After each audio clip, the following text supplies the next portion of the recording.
হিন্দু নারী গণধর্ষণের শিকার হয়েছে 2 বার। এখানে ধর্মের দায় কতটুকু? সম্প্রীতি রক্ষা করার দায়িত্ব কি শুধু সংখ্যালঘুদের? হিন্দু নারী মুসলমান দ্বারা ধর্ষিত হলে সেখানে কেন ধর্ম খোঁজা হয় না? আপনাদের মনে আছে নিশ্চয়ই, কিছুদিন আগে গাজীপুরে একটা হিন্দু ছেলে এবং একটা মুসলিম মেয়ের প্রেমের সম্পর্কে সারা দেশে আলোড়ন সৃষ্টি হয়েছিল। সেই ঘটনায় কিন্তু হিন্দু এবং ইসকনের সম্পৃক্ততা খোঁজা হয়েছিল। তুমি হিন্দু না মুসলমান? কথা জোরে বলো, হিন্দু না মুসলমান? লোকটা অপরাধী কিনা সেটা পরের কথা, কিন্তু লোকটার ধর্মীয় পরিচয় কেন জানতে চাওয়া হচ্ছে? কারণ তৌহিদি পাবলিক জেনে গেছে যে এই ঘটনায় হিন্দুদের ফাঁসানো যাবে, ছেলেটা হিন্দু। অথচ পুলিশ সেই আলোচিত ঘটনায় তদন্ত করে বলেছে ব্যাপারটা ছিল প্রেম ঘটিত ঘটনা। কিন্তু তৌহিদি জনতারা তখন বলেছে এটা হিন্দুত্ববাদ কায়েম করার চেষ্টা এবং এটা মুসলিম নির্যাতন। আমি তর্কের খাতিরে ধরে নিলাম এটা ছিল ধর্ষণ, কিন্তু কোন খাতিরে ধরে নিতে হবে এটা ছিল হিন্দুদের আগ্রাসন বা হিন্দুত্ববাদ কায়েম করার পায়তারা?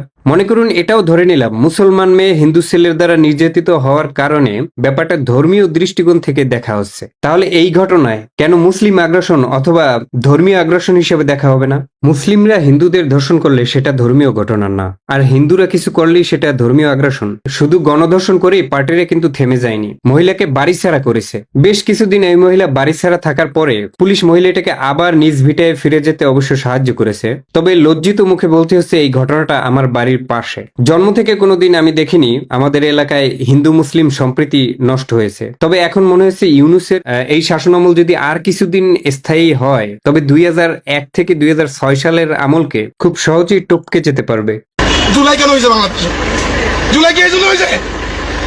না, কখনোই না। আজকে হিন্দু হলে কি হইতো? আজকে তো দস্তুর পার হয়ে যেত হিন্দু হলে। আজকে যদি একটা হিন্দু মেয়ের অন্যদেরকে টান দিত তাহলে কি হয়ে যেত? না রে ভাই, হিন্দু হলে কিছুই হতো না। দেখেন না এখন কি হয়, আসামি জামিনে ভিকটিম বাড়িতে থাকতে পারে না। হিন্দু এবং মুসলমানদের সম্প্রীতি বজায় রাখার জন্য আমাদের মুসলমানদের কোনো ক্রেডিট নেই। আমরা যদি তাদের পূজায় গিয়ে ডিস্টার্ব করি বা রাজনৈতিক বক্তৃতা দেই তবুও তারা কিছু বলে না। জামাত গিয়ে হিন্দুদের পূজায় বক্তৃতা দেয়, এটা কি ইসকন পারবে কোনো মাহফিলে এসে বক্তৃতা দিতে?